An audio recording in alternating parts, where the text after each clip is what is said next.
একটা কথা জিজ্ঞাসা করি আপনাদের কাছে, মনে করবেন না কিছু, আমাদের কাছে জিজ্ঞাসা করি, আপনাদের বলবো কেন, আমি তো আপনাদের একজন। আমাদের লেখাপড়া শিখাইছে কিনা?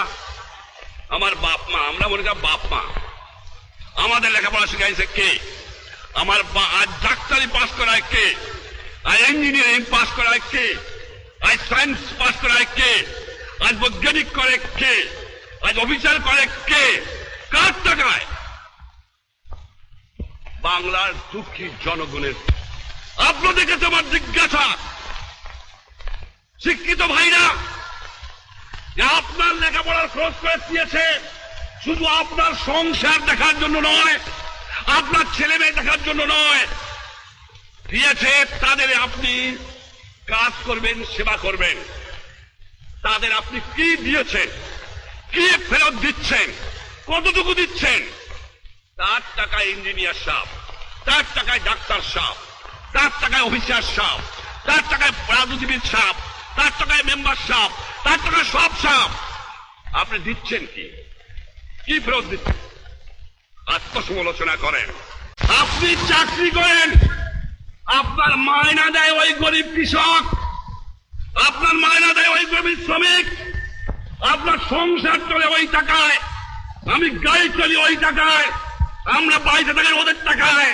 ওদের সম্মান করে কথা বলেন, ওদের ইজ্জত করে কথা বলেন, ওরাই মালিক, ওদের সংসারই চলে। সরকারি কর্মচারীকে বলবো, মনে রেখো, এই স্বাধীন দেশ ব্রিটিশ কলোনি নয়, পাকিস্তানি কলোনি নয়। যে লোকে দেখবা তার চেহারাটা মতো বাবার মতো, তোমার ভাইয়ের মতো, ওর পশ্চিমের পয়সা ওরাই হবে সম্মান বেশি পাবে, কারণ ওরা নিজে কামাই করে খায়। আর দুর্নীতিবাদ, কে দুর্নীতিবাদ? যে ফাঁকি দেয় সে দুর্নীতিবাদ, যে কাজে ফাঁকি দেয় সে দুর্নীতিবাদ, যে ঘুষ খায় সে দুর্নীতিবাদ, যে স্মাগলিং করে সে দুর্নীতিবাদ, যে আপনার ব্ল্যাক মার্কেটিং করে সে দুর্নীতিবাদ, যে জমি জিনিস হোল্ড করে সে দুর্নীতিবাদ। যারা কাজের কর্তব্য পালন করে না তারাও দুর্নীতিবাদ। যারা বিবেকের বিরুদ্ধে কাজ করে তারাও দুর্নীতিবাদ। যারা বিদেশের কাছে দেশকে বিক্রি করে তারাও দুর্নীতিবাদ। এই দুর্নীতিবাদদের বিরুদ্ধে আমাদের সংগ্রাম শুরু করতে হবে।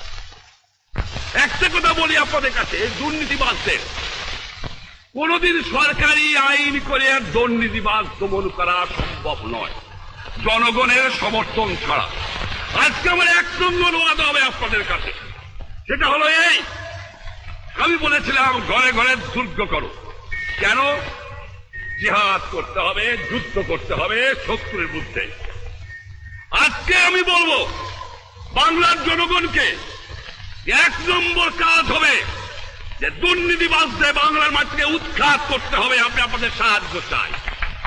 কেমন করে করতে হবে?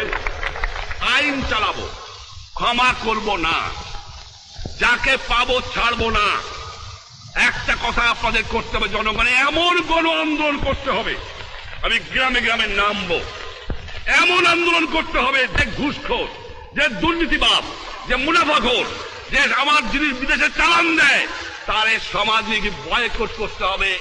এই কথা মনে রাখতে হবে।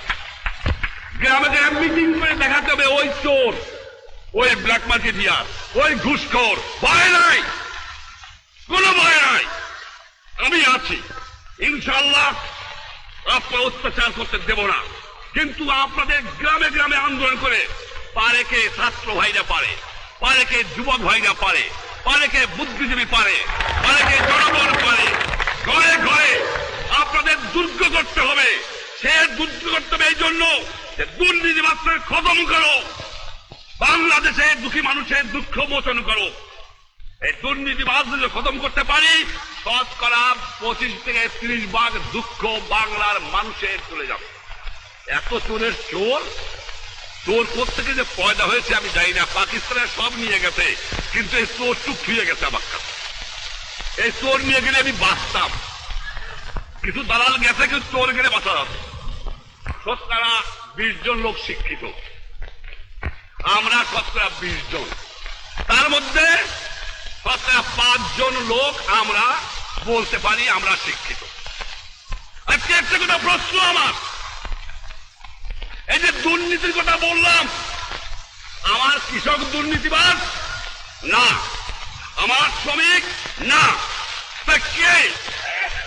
ঘুষ খায় কারা? স্মাগলিং করে কারা? বিদেশি এজেন্ট হয় কারা? বিদেশে টাকা চালান দেয় কারা? ভোট করে কারা?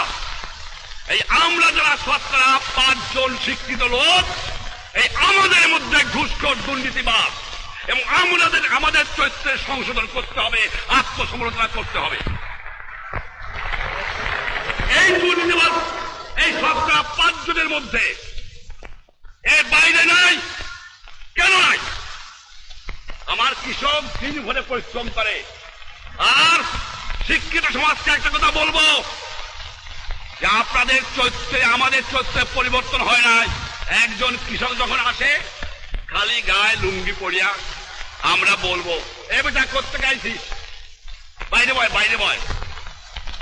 একজন শ্রমিক যদি আসে, ওইখানে না, এই রিক্সাওয়ালা এভাবে চলিস না, এই পরে দমনটা করিস না, তাচ্ছিল্যের সঙ্গে কথা বলে, তুচ্ছ করে।